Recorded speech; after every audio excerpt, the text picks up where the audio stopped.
Carson-Newman falls at Alabama Huntsville to start the month of April. 8-6. Andrew Rogers here on the Eagles Sports Network with Carson-Newman head baseball coach Griffin. Coach, it was a seesaw affair early on in this game. You scored the first 2 runs, they answered.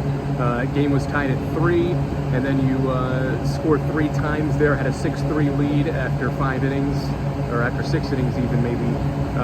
And then Alabama Huntsville scores 5 times in the 8th inning on 5 free passes combined.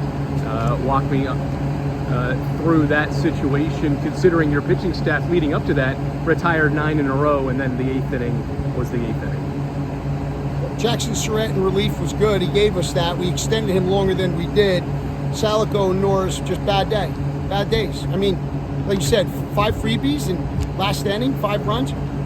They didn't do a good job being in the strike zone. They weren't effective, but that's not the whole picture. We made a poor decision. Spencer Williams trying to throw a guy out at third.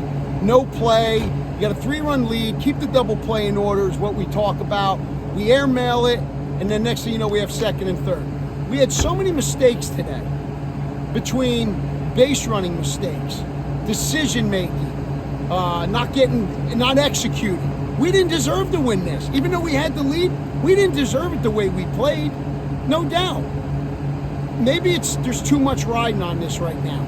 You know, they saw, where they are, rankings, it's a couple weeks left, too much pressure, not able to handle it, the right guys right now. That, not coached well. I've done a terrible job coaching base running. We haven't done a good job teaching how to bunt and squeeze. We haven't worked on it enough. The reps haven't been enough. So therefore, that's why their performances were bad. We don't train it enough or well enough. We don't recognize things. We got guys playing back at third. We got guys aren't even recognizing it to do a drag bunt, just to show it. We just have done a terrible job giving them information on how to play this game and how to execute, bottom line. And it doesn't matter how you start. It doesn't matter the middle. It's all about how you finish. In this game, you finished awful.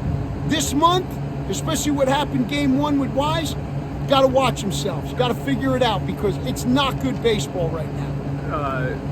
How frustrating is it? Because you mentioned some of the miscues that occurred with base running. There was no errors in this game, but some of those errors or mental mistakes cost you some runs throughout this game. How frustrating is it that occurred at the beginning of April and not at the beginning of February? Absolutely.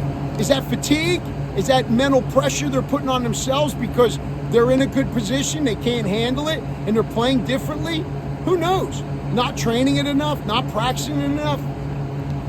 The good thing we had, childhood friend of mine, Joe Gallagher, was here from Roxbury.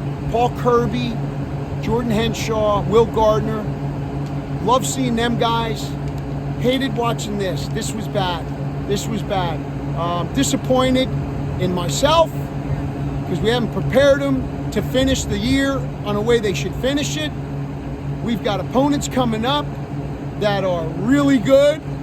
And man, you're going to know what you're all about. On the road at Coker, who smacked us in the mouth at our place last year for 3. Very difficult to play there. Midweek games, they're talking about regional bid. There ain't no regional bid. You can't win midweek games. Hunter Royer did a good job getting his guys ready. He's had a tough year here. Good enough to keep them alive to come and win this game late when they probably thought they were out of this thing. I'm sure Hunter was like, well, I don't think we're going to come back. Well, sure enough, we gave them life. So, yeah, that's just a bad job. Bad job on my part. I won't put it on them. It's me. Just awful job.